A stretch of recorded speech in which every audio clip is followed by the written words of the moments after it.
la fête avant même le coup d'envoi.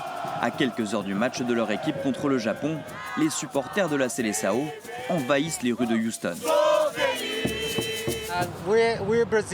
On est brésiliens, alors on aime s'amuser, faire la fête, être ensemble et montrer à tout le monde qu'on est heureux d'être ici et ravis que ce pays nous accueille pour profiter de la Coupe du Monde. Après un nul contre le Maroc, les Brésiliens se sont imposés 3-0 contre Haïti et l'Écosse. La Seleção peut s'appuyer sur son attaquant Vinícius Junior, auteur de 4 buts dans la compétition. Mais ce sont désormais les phases finales qui débutent, une toute autre compétition pour le sélectionneur. Pour le match de demain, nous avons besoin de beaucoup de choses, de nos têtes, de nos cœurs aussi, et d'un plan clair.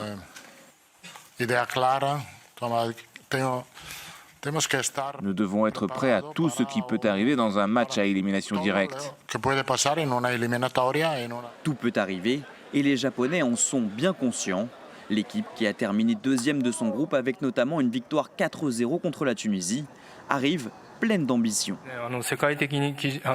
Il est tout à fait naturel que le Brésil soit considéré comme l'une des meilleures équipes du monde, alors que le Japon n'est pas encore perçu de la même manière.